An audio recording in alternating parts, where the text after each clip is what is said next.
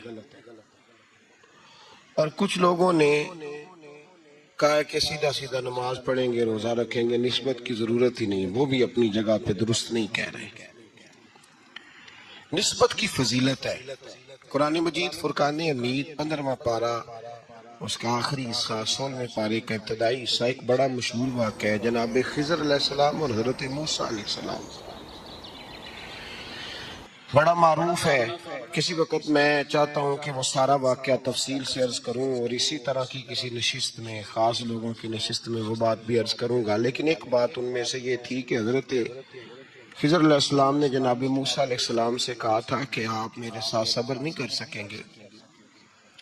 جو میں کر رہا ہوں گا آپ نے اس طرح کرنا ہے کہ مانتے جانا ہے، تبصرہ نہیں کرنا. اور یہی بڑا مشکل کام ہے، صرف مانتے جانا، یہ مشکل کام ہے. ایک جگہ ایسی آئی کہ جہاں گاؤں تھا، حضرت موسیٰ اور جناب خضر علیہ السلام پہنچے تو بستی کے لوگوں نے نہ پانی پوچھا، نہ کھانا دیا، نہ بیٹھنے کو چارپائی دی. لیکن حضرت خضر صبح سے شروع ہوئے اور شام تک ایک دیوار بناتے رہے. دیوار گر رہی تھی، اس کو سیدھا کیا، بنایا. اور جب دیوار کو بنا لیا تو حضرت موسیٰ علیہ السلام کہنے لگے، اتنے خشک لوگ تھے کہ انہوں نے پانی تک نہیں پوچھا، تو آپ سارا دن کام کرتے رہے، کیا وجہ تھی؟ تو آپ نے فرمایا تمہیں کہا تھا نا تم صبر نہیں کر سکتے، تم نہیں صبر کر سکتے. تو فرمایا پھر بتا دے. حضرت موسیٰ علیہ السلام کے سوال پر جناب خضر نے یہ جواب دیا کہ اس دیوار کے نیچے 2 یتیم بچوں کا خزانہ ہے. اگر دیوار گر جاتی، خزانہ ظاہر ہو جاتا تو لوگ وہ خزانہ اٹھا کے لے جاتے، اس لیے بنائی ہے. تو کہا کہ بچے ابھی تو انہوں نے کوئی نیک عمل نہیں کیا، تو یہ جو اللہ کا فضل ہو رہا ہے کس وجہ سے ہو رہا ہے؟ تو قرآن کے 2 جملے ہیں، کہا وَكَانَ أَبُوهُمَا صَالِحًا. یہ ان پر فضل اس لیے ہو رہا ہے کہ ان کا باپ نیک آدمی تھا. وَكَانَ أَبُوهُمَا صَالِحًا، ان کا باپ ایک، وَكَانَ أَبُوهُمَا صَالِحًا، باپ ان کا نیک تھا. قاضی ثناء اللہ صاحب پانی پتی رحمت اللہ علیہ فرماتے ہیں وہ ڈائریکٹ باپ نہیں تھا، دادا بھی نہیں تھا، پردادا بھی نہیں تھا، وہ 7ویں نسل میں جا کے نیک تھا. تو نسبت کی ایک بہار تو ہوئی نا، ایک بہار تو ہوئی، اس کا ایک اثر تو ہوا نا کہ 7ویں نسل تک کسی نیک آدمی کی اولاد پہ اللہ رحم فرماتا ہے. اب ایک آدمی ہے وہ کہتا ہے میں نماز بھی نہیں پڑھنی، روزہ بھی نہیں رکھنا، داڑھی بھی نہیں رکھنی، لیکن میں ہوں پیر صاحب کا بیٹا. تو قرآن کہتا ہے وَكَانَ أَبُوهُمَا صَالِحًا، لہذا وہ سارے میرے ہاتھ چومو. ایک بات، صرف ایک بات اس کو ذہن میں رکھیں، وہ اپنے شیخ کا، اپنے باپ کے مشن کا مخالف نہ ہو، مخالف نہ ہو، شریعت کی حد توڑنے والا نہ ہو. باقی اگر اس کے اعمال میں کوئی کمی بھی ہوگی تو ہمیں اس کی عزت کرنے کا حکم ہے، ہمیں اس کی عزت کرنے کا. حضرت سیدنا نوح علیہ السلام کا بیٹا جناب نوح کے مشن کا مخالف تھا، وہ انکار کرتا تھا حضرت نوح علیہ السلام کا. تو قرآن مجید نے کہا کہ نوح یہ تیرا بیٹا ہی نہیں. تو ایسے آدمی کی عزت کرنا ہمارے لیے بہتر، یہ افراط و تفرید ہے. کچھ لوگ کہتے ہیں جی پیر صاحب کا بیٹا ہوگا تو گھر ہوگا. اگر اس کے اندر زیادہ خوبی پائی جاتی ہے تو ہم اپنے شیخ کی وجہ سے، اپنے استاد کی وجہ سے، جو کہ نسبتوں سے نسبتیں ہوتی ہیں نا، نسبتوں سے، نبی پاک صلی اللہ علیہ وسلم نے فرمایا تیری ساس اور تیرا سسر تیرے ماں باپ ہیں. کس کی وجہ سے؟ جی بیوی کی وجہ سے. کس کی وجہ سے؟ چاہے ان کے ساتھ ایک رات انسان ایک مکان میں ایک رات بھی نہ گزری ہو، چاہے ایک دن بھی کھانے پہ کٹھے نہ ہوئے ہوں کوئی، تو کس وجہ سے ماں باپ ہو گئے؟ یعنی نسبت کی وجہ سے. نسبت اس کا ایک اثر ہے، اس کی ایک حیثیت ہے دین میں. نسبت کا احترام کیا جائے گا، نسبت کا ادب کیا جائے گا. نسبت سے اعلیٰ حضرت فاضل بریلوی رحمۃ اللہ تعالی علیہ سے کسی نے مسئلہ پوچھا کہ جناب مسجد کی کوئی چیز ہے تو اگر ہم وہ بیچیں، فالتو ہو گئی یا اضافی ہے تو بیچ سکتے ہیں؟ اعلیٰ حضرت نے فرمایا بیچ تو سکتے ہو، پر شرط یہ ہے کہ جس کو بیچو اس کو کہو کہ کسی غلط جگہ اور تو ناپاک جگہ استعمال نہیں کرے گا. مسجد کی چیز ہے، پاک جگہ استعمال کرے گا. اس لیے کہ مسجد، اچھا جب وہ آئی تھی کارخانے سے تب تو ساری ایک جگہ بنی ہوئی تھی، اب مسجد سے لگ کے گئی ہے تو اب اس کی نسبت بڑھ گئی. تو یاد رکھیں ہمارے صوفیاء جو کہتے ہیں نا استاد کے پوتے کا بھی ادب کرنا ہے، نواسے کا بھی ادب کرنا ہے، بیٹے کا بھی ادب کرنا ہے. صرف ایک بات یاد رکھیں، اگر وہ مشن کا مخالف ہے، ان کی تعلیمات کا مخالف ہے، ان کی تعلیمات پہ چلتا نہیں، تو پھر تو آپ اس سے اعراض برتیں گے. بلکہ یہاں بھی دو باتیں لکھی ہمارے صوفیاء نے، کہتے ہیں کیا کہ مخالفت نہیں کرتا لیکن پورا عمل بھی نہیں کرتا. تو آپ اس طرح کریں، اسے رہنما نہ مانیں لیکن عزت اس کی بھی کریں. عزت، وہ مخالفت نہیں کرتا لیکن پورا عمل بھی، سمجھ لیں اس پہ وسوسے طاری ہے، دنیا دار ہو گیا ہے، شیطان کے ہتھے چڑھ گیا ہے، لیکن اس کی عزت پھر بھی کریں. کیوں کریں؟ تو پیر سید مراتب علی شاہ صاحب رحمۃ اللہ علیہ سے میں نے پوچھا، میں نے کہا شاہ جی کیوں کریں؟ جب وہ اور کسی چکر میں پڑ گیا ہے، چلیں اپنے بزرگوں کی مخالفت تو نہیں کر رہا لیکن پوری تابع داری بھی نہیں کر رہا، تو بزرگوں کی باتیں بڑی ہوتی ہیں. استاد گرامی حضرت شاہ صاحب رحمۃ اللہ علیہ فرمانے لگے بھائی قرآن مجید کا صفحہ اگر کبھی کیچڑ میں لگ جائے نا، اس کو کیچڑ، تو اس پہ پیر رکھ کے نہیں گزرنا چاہیے. سمجھنا چاہیے حالات ایسے پیدا ہو گئے کہ کیچڑ لگ گیا ہے، اس کا حق یہی بنتا ہے کہ اسے اٹھایا بھی جائے، دھویا بھی جائے اور اونچی جگہ پہ رکھا بھی جائے، اس کا ادب کیا جائے. تو میرے بھائی یاد رکھیں، اگر ایسے لوگ جو بزرگوں کی اولاد ہیں اگر وہ مخالفت نہیں کر رہے، مشن کی مخالفت، اگر وہ مخالفت نہیں کر رہے، پھر ان کی دو حیثیتیں ہیں، یا تو وہ پوری تابع داری کریں تو پورے سلوٹ کے حقدار ہیں، پھر تو شیخ کا بیٹا ہی نہیں، وہ شیخ کہلائے گا. وہ اسی مسند پہ اسے دیکھنا چاہیے جس مسند پر اپنے شیخ کو دیکھتا تھا. اس لیے کہ میرے مصطفیٰ کریم سید عالم صلی اللہ تعالی علیہ وسلم کے پیارے محبوب ہیں مولا علی شیر خدا رضی اللہ تعالیٰ عنہ. تو حضرت علی نے اپنے بعد ڈائریکٹ اپنے بیٹے کو خلافت دی، امام حسن کو بٹھایا. تو لوگ کہتے ہیں کہ جس وقت امام حسن امور خلافت چلانے کے لیے بیٹھے، 6 مہینے خلافت فرمائی ہے امام حسن نے بھی. تو فرماتے ہیں جب وہ بولتے تھے تو لگتا تھا اپنا انداز بھول گئے ہیں، مولا علی کا اپنا لیا ہے. ان کا اٹھنا بیٹھنا چلنا پھرنا بالکل عین حضرت شیر خدا کی طرح. تو اگر تو وہ مشن پہ چل رہا ہے تو اس نظر سے دیکھیں، اور اگر نہیں بھی چل رہا، مخالفت نہیں کر رہا، تو پھر بھی وہ قابل احترام اور اس کا احترام کیا جائے. احترام کیوں بلا؟ اس لیے کہ جہاں سے خیر ملی ہوتی ہے نا، بندہ ان کی نسلوں کا بھی خادم ہوتا ہے. کیونکہ اصلہ نال یہ نیکی کریے تو نسلاں تاک وہ نہیں پولتے، تو بندہ خادم ہوتا ہے نسلوں کا بھی خادم ہوتا ہے. اور یہ کام کر کے دکھایا ہمیں صحابہ نے، کر کے دکھایا. حضرت سیدنا امام حسین رضی اللہ تعالیٰ عنہ گھوڑے پہ تشریف فرما تھے. اب تو بڑا برا حال ہے، لوگ صحابہ کو برا کہتے ہیں اہل بیت کا نام لے کے. میں کہتا ہوں ہمیں تو اہل بیت سے پیار کرنا ہی صحابہ نے سکھایا ہے، انہوں نے بتایا ادب کیا ہے. اور صاحب طبقات، حالانکہ ان کا انداز بڑا محققانہ ہے، بڑی جان پھٹک کے بعد وہ چیزوں کو لاتے ہیں. وہ فرماتے ہیں کہ حضرت امام حسین کالی سیاہ داڑھی تھی، کوئی بال سفید نہیں تھا. جناب ابو ہریرہ بوڑھے آدمی تھے، ضعیف، شاگردوں کا حلقہ تھا، جیسے آپ بیٹھے ہوئے ہیں سامنے تو میں واز کر رہا ہوں تو سامنے سے امام حسین تشریف لائے، آپ ایک جگہ بیٹھ کے حدیثیں بیان کر رہے تھے، امام حسین آئے تو تازی تازی بارش ہوئی تھی مدینے میں، تازی تازی، چھوٹے چھوٹے حوض پانی کے بنے ہوئے تھے، چھوٹے چھوٹے جو گہری جگہ ہوتی ہیں نا وہ پانی بھر جاتا ہے، تو حضرت امام حسین جیسے ہی زمین پہ پیر رکھا تو پانی کے حوض میں آپ کا پیر چلا گیا، کیچڑ لگ گئی، شاگردوں اور مریدوں میں سے اٹھ کے کسی کی دست بوسی کرنا خاصا مشکل ہوتا ہے۔ حضرت سیدنا ابو ہریرہ رضی اللہ تعالیٰ عنہ دیکھ رہے تھے، جو ادھر لوگ بیٹھے تھے وہ نہیں دیکھ رہے تھے، حضرت ابو ہریرہ دیکھ رہے تھے، وہ اٹھے دوڑے گئے اور پھر جا کے اپنے سر سے پگڑی کھولی اور پھر امام حسین کا پیر جیسے ہی صاف کیا تو امام حسین نے پیچھے کیا، کہا حضور آپ بوڑھے ہیں میں جوان ہوں، تم آپ میرے لیے عزت کے قابل ہیں، میرے نانا جان کے آپ غلام ہیں، یہ آپ کیا کر رہے ہیں؟ سیدنا ابو ہریرہ رضی اللہ تعالیٰ انہوں نے پیر چھوڑا نہیں، زور سے پکڑ لیا، رونے لگے، کہنے لگے حسین تجھے نہیں دیکھ رہا، میں تو محمد عربی کی نسبت کو دیکھ رہا ہوں۔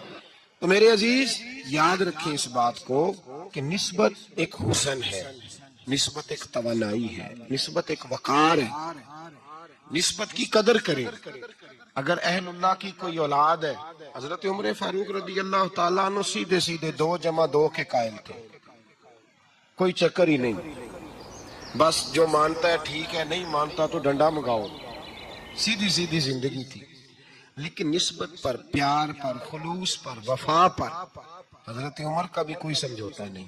امام اعظم ابو حنیفہ رحمت اللہ علیہ، امام صاحب سے سند لینے کے لیے لوگ ہزاروں میل کا سفر کرتے تھے، ہزاروں میل کا۔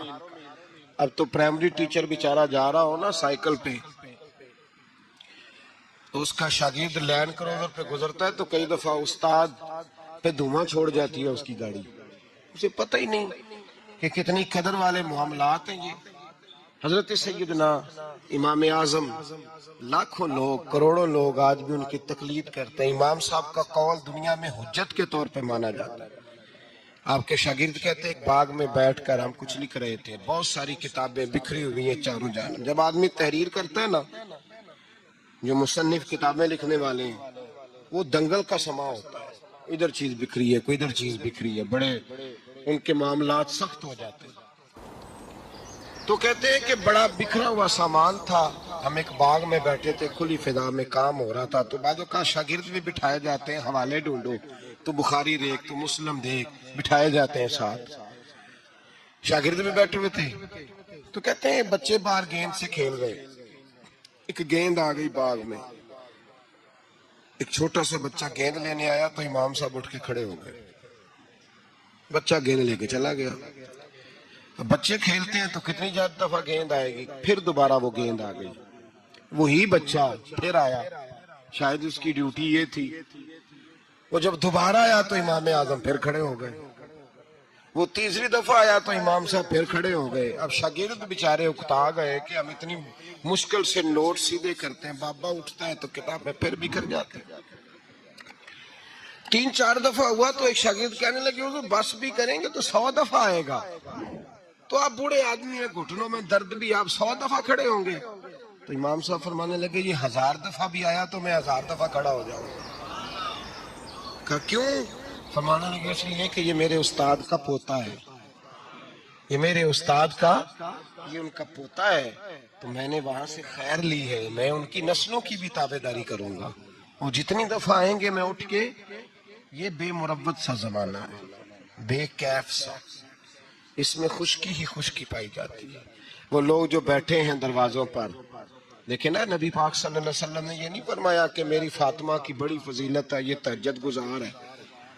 حضرت بی بی صاحبہ کے لیے یہ لفظ میرے نبی پاک صلی اللہ علیہ وسلم نے کہیں نہیں بیان فرمایا کہ میری بیٹی قائم اللائل ہے، صائم الدہر ہے، یہ بہت بڑی عالمہ ہے، یہ آپ کو نہیں ملیں گی۔ حضور نے فرمایا بس میری بیٹی ہے، الفاطمہ تو بدعۃ، اس کا کمال یہ ہے کہ یہ میری اور تمہارے لیے اتنا کافی نہیں کہ محمد عربی کی بیٹی ہے صلی اللہ علیہ وسلم۔ فرمایا جس نے اس سے پیار کیا اس نے مجھ سے پیار کیا، جس نے اس سے بغض رکھا اس نے مجھ سے بغض رکھا۔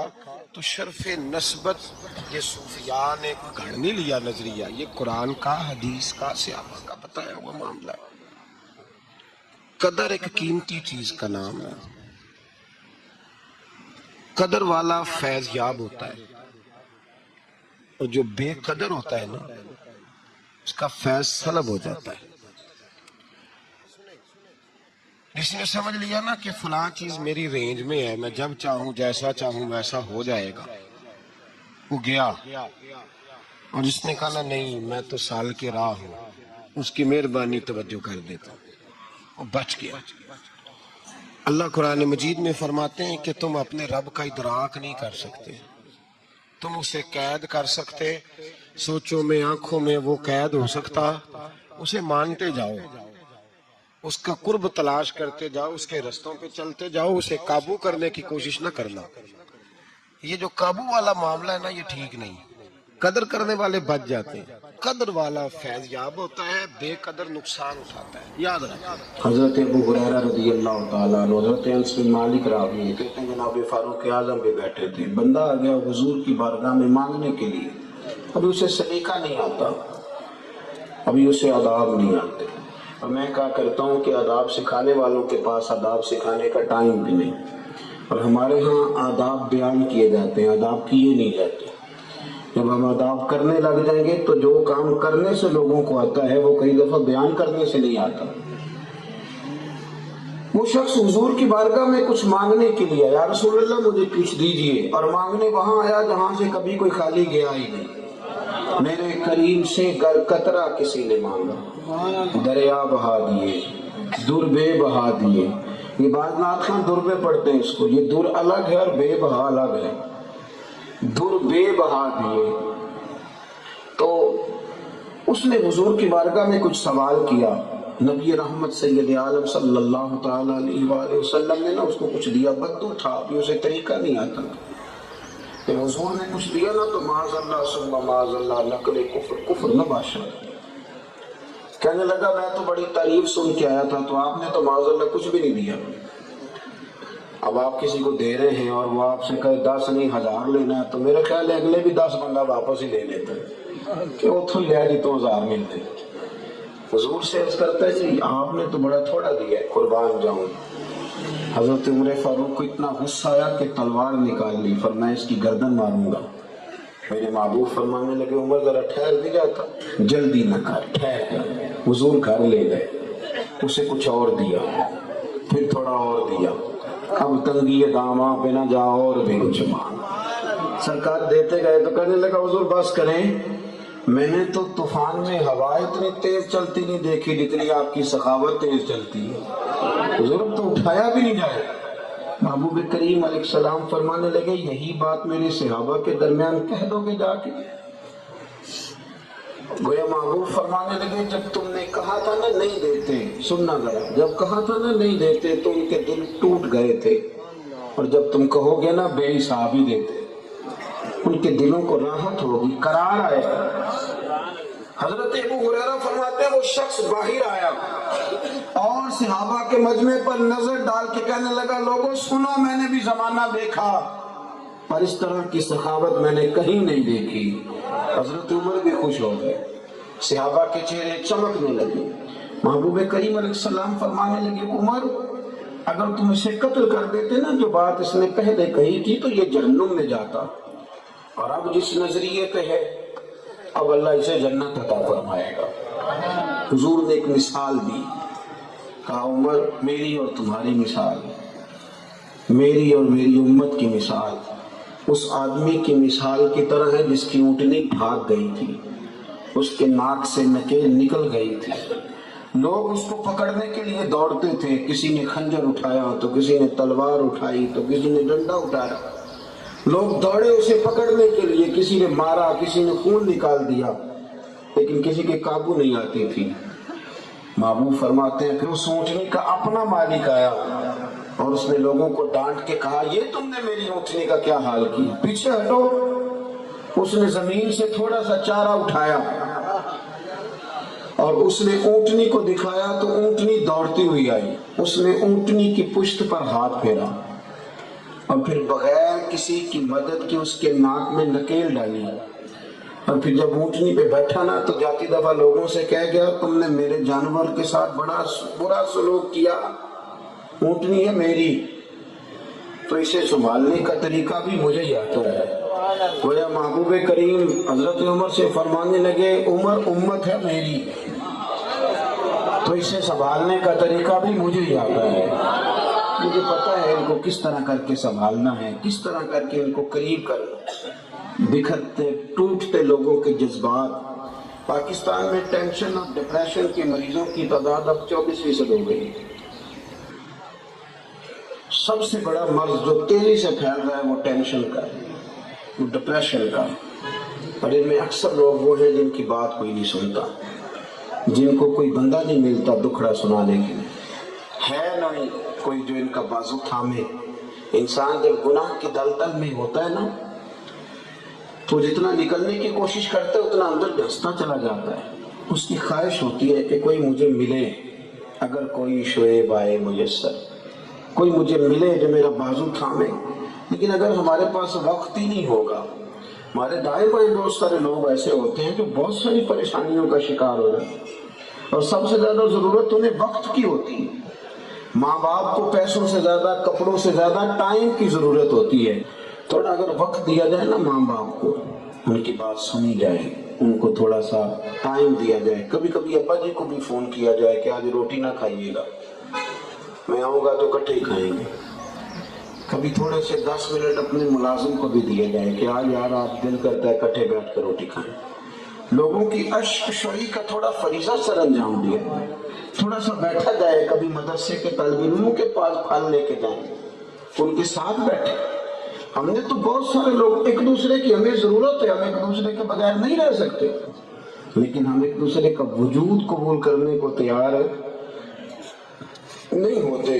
عزیز دوستو، پیار، محبت، اور پھر ایک بات اور، جب آپ سچے ہیں، جب آپ ٹھیک ہیں تو آپ میں مسکراہٹ آ جائے گی، حوصلہ آ جائے گا، تو آپ میں سکون آ جائے گا۔ ایک بزرگ کبھی کبھی آتے تھے تو کہتے تھے پیر صاحب بڑا شور کرتا ہوں گھر جا کے، پر بچے میری پھر بھی نہیں بات سنتے۔ میں نے ان سے کہا کہ میں ہوں تو چھوٹا، پر ایک نسخہ آپ کو بتاؤں، آج آپ نے جب گھر جانا ہے تو شور کوئی نہیں کرنا، سلام لے کے خاموشی سے کمرے میں چلے جائیں، چھوڑے نہیں سنتے تو موج کریں۔ وہ شام کو آئے تو بڑا ہی ہنسے، کہنے لگے یہ تو نسخہ بڑا مجرب ثابت ہوا۔ میں نے کہا وہ کس طرح؟ کہنے لگے سلام لے کے کمرے میں جاؤں تو بہو کبھی نہیں آتی تھی، وہ میرے کمرے میں آئی ہے، بس آدھے پونے گھنٹے کے بعد ہی آگی، کہنے لگی ابا جی صحت تو ٹھیک ہے نا تھوڑی؟ تو بھئی ٹھیک ہے، تم پوٹے والی سیویاں بڑیاں پسند نے، آنکھوں سے تھوڑیاں لیاما بنا کے۔ میں نے کہا نہیں نہیں کوئی شے نہیں چاہیے۔ کہتا پھر بیٹی آگی، کہنے لگی خیر تو ہے؟ تو بھئی ٹھیک ہے، کیا مسئلہ ہے؟ کہتے میں بڑا شور کرتا تھا تو نہیں سنتے تھے، آج سارے ہی آ گئے تو مجھے پھر میاں صاحب یاد آ گئے۔ وہ فرمانے لگے جتن جتن تے ہر کوئی کھیڈے، کدی ہارن بھی کھیڈ فقیرا، اور جتن دا ملک اوڈی پیندائی تے ہارن دا مل ہیرا۔ کبھی بندہ ہارے بھی تو صحیح، کبھی پیچھے بھی تو ہٹے نا، کبھی اسے یہ بھی تو، کبھی دوسروں کے جذبات کا بھی تو خیال کرے نا۔ کوئی ضروری ہے ہر یار، کبھی کبھی نہ کچھ باتیں پڑھتے تو وہ وجہ طاری کر دیتی ہے، انسان کا دل کرتا ہے کہ اب یہ چھائی رہے۔ میں کتاب دیکھ رہا تھا تو سیدہ عائشہ صدیقہ رضی اللہ تعالیٰ عنہ فرماتی ہیں حضور کا نا آج مزاج مبارک بڑا ہی خوبصورت تھا، تو فرمانے لگے عائشہ ادھر آپ میرے پاس بیٹھ، تیرے ساتھ ایک بات کرنی ہے۔ میں قربان جاؤں، کہتی ہے میں نے اپنے نصیب چمکتے دیکھے تو قریب ہو گئی، یا رسول اللہ حکم ہو۔ کہا عائشہ ایک بات کروں؟ حضور فرمائیے۔ فرمایا جب تم ناراض ہوتی ہو تب بھی مجھے پتہ چل جاتا ہے، جب راضی ہوتی ہو تو تب بھی پتہ چلتا ہے۔ میں نے فوراً عرض کی حضور میری ماں مجھے روئے، میں اور آپ سے۔ فرمایا ٹھہر تو جا، سن تو لے نا۔ عائشہ ذرا سن یار، ذرا دیکھو نا، میں تو اللہ صاحب ہوں، میرا کیا کام ہوا گھر والوں کی چھوٹی چھوٹی باتوں کا خیال رکھنا؟ میں تو سیاسی رہنما ہوں، میں تو ایک فلاں شخص، میرا کیا کام ہوا کہ چھوٹی چھوٹی چیزیں، بچوں کی چھوٹی چھوٹی خواہشات کا خیال رکھوں؟ میں کیوں رکھوں؟ یہ کوئی اور رکھے گا؟ میرا تو سٹیٹس ہے، میں تو چاہتا ہوں گھر میں بھی میں جاؤں تو سارے بندے ادب سے مجھے پیر صاحب بھی کہیں۔ اس سے گھر کے اندر حسن نہیں پیدا ہوگا۔ کسی کو تو بچے نے اپنا دکھ سنانا ہے، وہ پھر چھپائے گا، پھر وہ غلط کرے گا، غلط جگہ سے مشاورت لے گا۔ محبوب کریم علیہ السلام لوگوں کو کیسے جوڑتے؟ کہا عائشہ جب ناراض ہوتی ہو تب بھی پتہ چلتا ہے، کسی زوجہ کے پاس زیادہ وقت گزارتا ہوں تو کچھ دل میں تم خیال پاتی ہو تو مجھے پتہ چل جاتا ہے، اور جب راضی ہوتی ہو تب بھی۔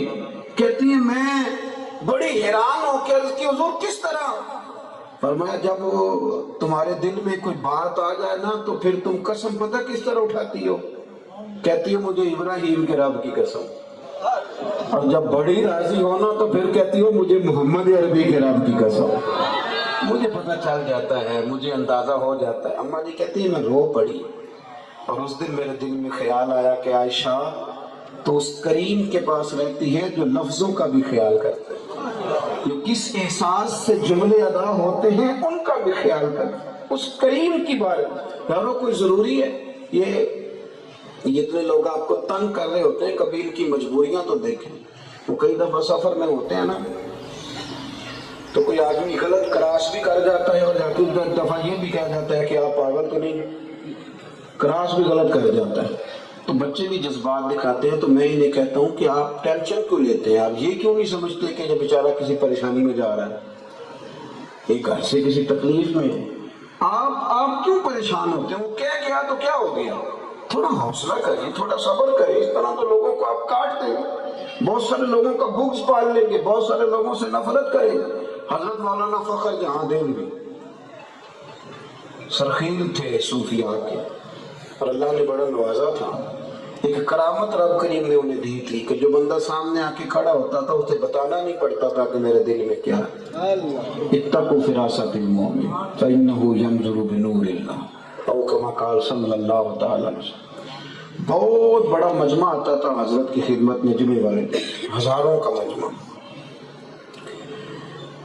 بادشاہ وقت نے سوچا کہ یہ بابا اگر اسی طرح پاپولر رہا اور اتنے زیادہ لوگ ہو گئے تو میرے لیے تو مسئلہ کھڑا کر دے گا، اور آپ کو پتہ دنیا میں سب سے آسان کام الزام لگانا ہے۔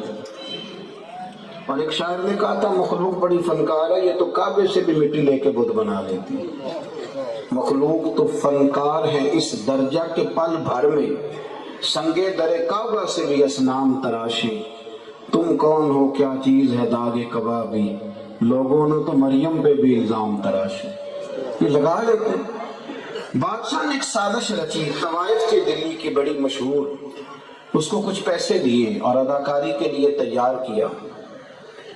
جمعے کا دن تھا، دائیں بائیں عقیدت مندوں کا مجمع تھا، حضرت جامع مسجد کی سیڑھیاں اتر رہے تھے۔ وہ آ گئی بن سور کے، اور آتے ہی اس نے گفتگو اس طرح شروع کی جیسے بڑی جاننے والی ہے۔ طبیعت کیسی ہے؟ وہ کمر میں درد تھی، اب اس کا کیا حال ہے؟ اب پھر فوراً کہنے لگی میں اس وقت کبھی نہ آتی، وہ جو رات آپ آئے تھے نا میرے مکان پر تو کھوٹے سکے دے گئے، تو بازار گئی ہوں تو دکاندار نے لیے نہیں، تو مہربانی کرے اصلی دے گئے۔ سارے مرید پکے نہیں ہوتے، کوئی تھوڑے کچے پکے بھی ہوتے ہیں۔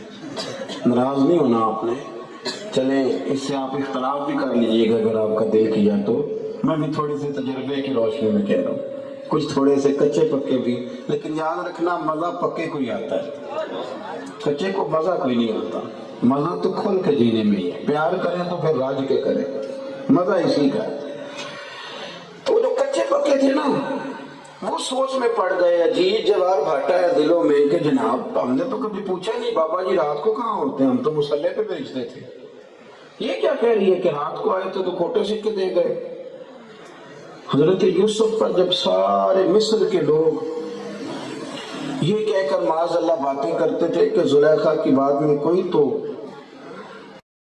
میرا دل اور میری جان مدینے والے، میرا دل اور میری جان مدینے والے،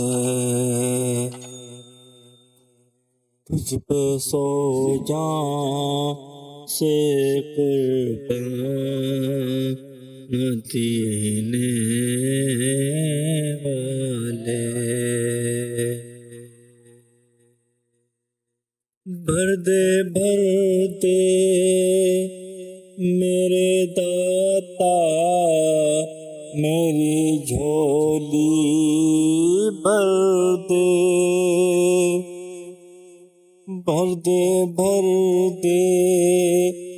میرے داتا میری جھولی بھر دے اب نہ رکھ بے سارا سامان مدینے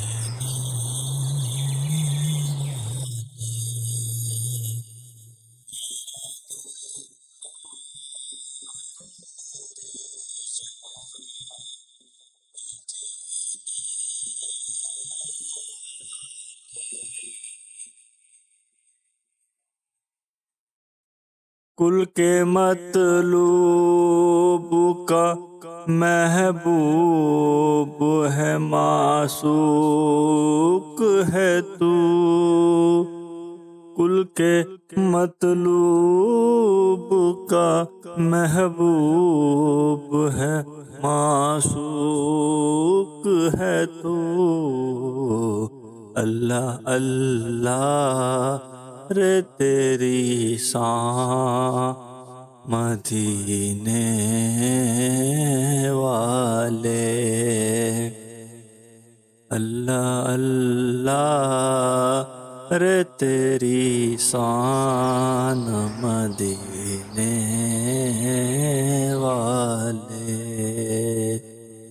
میرا دل اور میری جان مدینے والے حقیقت ہوگی تو کسی نے حضرت یوسف سے کہا تھا آپ پریشان نہیں، آپ نے فرمایا پریشان تو وہ ہو جو غلط ہو، میں تو سچا ہوں تو سچ نکھر جاتا ہے، آج نہیں نکھرے گا تو کچھ سالوں میں نکھر جائے، یہ نکھر جاتا ہے، یہ واضح ہو جاتا ہے، کئی دفعہ تھوڑا ٹائم لے جاتا ہے پر نکھر جاتا ہے۔